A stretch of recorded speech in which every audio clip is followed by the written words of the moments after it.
Painting तो आपने अलग-अलग तरीके की देखी होगी और आप उसको काफ़ी ज़्यादा पसंद भी करते हैं। एक आंकड़े के अनुसार इंडिया के अंदर बहुत ज़्यादा ऐसे लोग हैं जो पेंटिंग को पसंद करते हैं और उसको ख़रीदते भी हैं, महंगे-महंगे दामों के अंदर पेंटिंग बिकती भी है।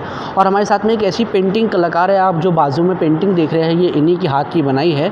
और कई जो बीजेपी के नेता, कई दिग्गज नेताओं ने, कई सेलिब्रिटीज़ ने और कई अधिकारियों ने इनसे इनकी पेंटिंग को पसंद भी किया है। इनकी डिमांड एमपी के अंदर बन चुकी है, चूँकि मध्य प्रदेश, भोपाल, इंदौर, बुरहानपुर और बड़े-बड़े जो दिग्गज हैं इनकी पेंटिंग को पसंद करते हैं। मैंने इनसे बात कर लेंगे। बहुत-बहुत स्वागत है, बहुत-बहुत शुक्रिया आपका। Thank you.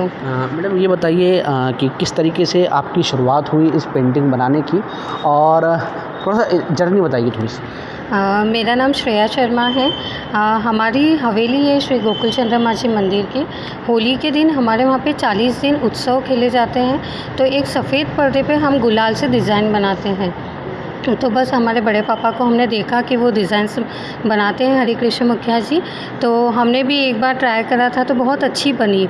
तो बस वहीं से भगवान की प्रेरणा आई और फिर मैंने ये सब स्टार्ट करा है। मैंने कॉपी किताब में बनाना चालू करा और उससे ही मुझे ये प्रेरणा मिली है। कितनी उम्र के अंदर आपने इसको बनाना चालू किया था? मेरी 20 ईयर थी। हाँ, मुझे 5 साल हो गए हैं इसमें पूरे। 5 साल। जी।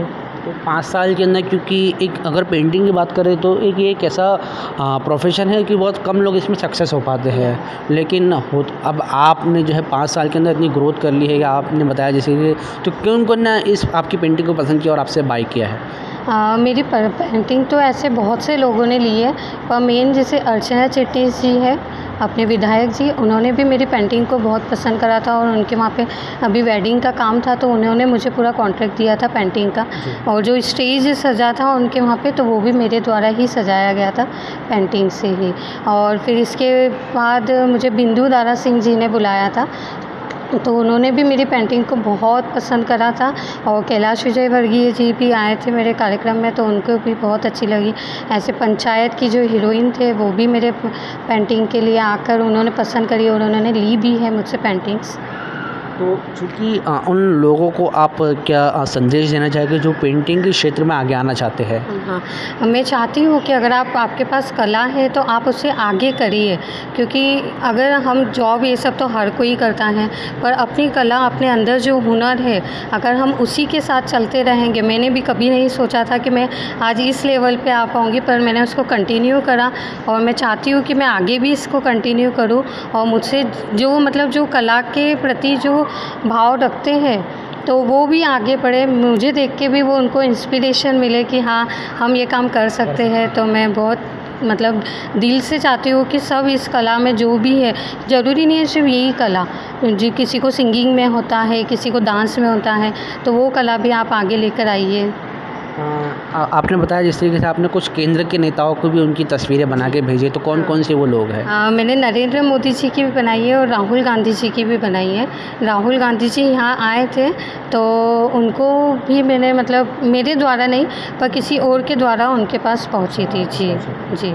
तो कुल मिला के आपका ये पेंटिंग का जो करियर है काफ़ी सक्सेस हो चुका है, बात करें हम अपने। जी, मैंने प्रवीण सिंह जी कलेक्टर थे पूर्व, उनको भी कोरोना जब चल रहा था तो उन्होंने बहुत अच्छा हैंडल करा था बुरहानपुर को। तो मैंने उनके लिए भी एक स्केच रेडी करके उन्हें दिया था और मैंने उनसे कहा था कि आपने इतना अच्छा यहाँ पे प्रोटेक्शन इतनी अच्छी रखी कि यानी यहाँ पे ज़्यादा केस इतने आए नहीं थे, तो इसलिए मैंने उन्हें भी भेंट करी थी। हाल फिलहाल में आपने किसको दिया कलेक्टर वगैरह? अभी मैंने प्रवीण सिंह सर ने हर्ष सिंह सर कलेक्टर जी ने, उन्होंने भी मुझसे अभी पेंटिंग ली है, रास की पिछवाई ली है और एक गाय की पिछवाई ली है।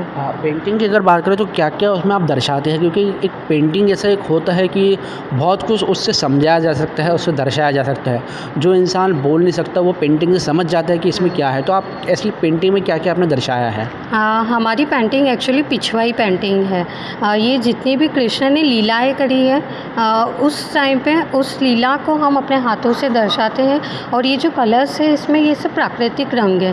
प्राकृतिक रंग जैसे हम फूलों से कलर बनाते हैं, जो काजल होती है उससे हम काले कलर का लुक देते हैं। तो इस तरह से हम एक अलग ही उसको मतलब एक अलग ही रूप देकर दर्शाते हैं। और हमारे जो पुष्टि मार्ग की हवेली है वहाँ पे ऑलमोस्ट मतलब ज़्यादा क्या मतलब वो पुष्टि मार्ग की हवेली में मतलब पिछवाई ही लगती है। सभी मंदिरों में आप जहाँ पे भी जाओगे वहाँ पे पिछवाई ही लगती है ठाकुर जी के पीछे। इस तरह से हमसे बात करने के लिए श्रेया जी। तो श्रेया शर्मा से हमने बात की है, बुरहानपुर की ये बेटी है और पेंटिंग के क्षेत्र में इन्होंने अपना नाम रोशन किया है प्रदेश के अंदर। मध्य प्रदेश की अगर बात करें तो इनकी पेंटिंग काफ़ी ज़्यादा पसंद होने लगी है और उम्मीद हम भी हमारी शुभकामनाएं इनके साथ में है कि आने वाले समय में इनकी पेंटिंग और भी देश के अंदर प्रसिद्ध हो। कैमरा पर्सन मोहम्मद अनस के साथ में दानिश रज़ा खान, BNC मीडिया, बुरहानपुर। ये जो हमारा जो संप्रदाय है उसमें 3 विशेषताएं हैं, राग, भोग और श्रृंगार। राग यानी विविध राग गाए जाते हैं, उस रागों के कारण ये जो संगीत है इसको हवेली संगीत कहते हैं। और विविध प्रकार के भोग, 56 भोग जो शुरू हुआ ना वो यहाँ से ही शुरू हुआ है। तो अलग अलग भोग और अलग अलग कलाएँ। तो वो जो कलाएँ हैं वो चित्रकारी की, हिंदोले की, ये सारी कलाएँ पुष्टि मार्ग में होती है। तो यहाँ पर वो जो पिछवाई लगती है तो क्या होता है कि भगवान के जब हम दर्शन करते हैं तो उस लीलाओं को जो कीर्तनकारों ने गाया है तो उनको ये 6 पेंटरों ने उसको कला का रूप दे दिया। और जो कीर्तन अभी है जैसे यहाँ गाय खड़ी है तो गोपाष्टमी के दिन गायों का पूजन हो तो बहुत सारी गायें आती है तो ठाकुर जी मध्य में विराजे हैं और सभी गायों का पूजन कर रहे हैं। तो हर एक पिछवा यानी पीछे जो कपड़ा रहता है, पर्दा रहता है, उसके ऊपर उस लीलाओं का चित्रण करना कि भक्त दर्शन करने जाए तो उस चित्र के द्वारा उसके मन के अंदर वो छवि आ जाए, इस भाव से वो पिछवाई लगती है।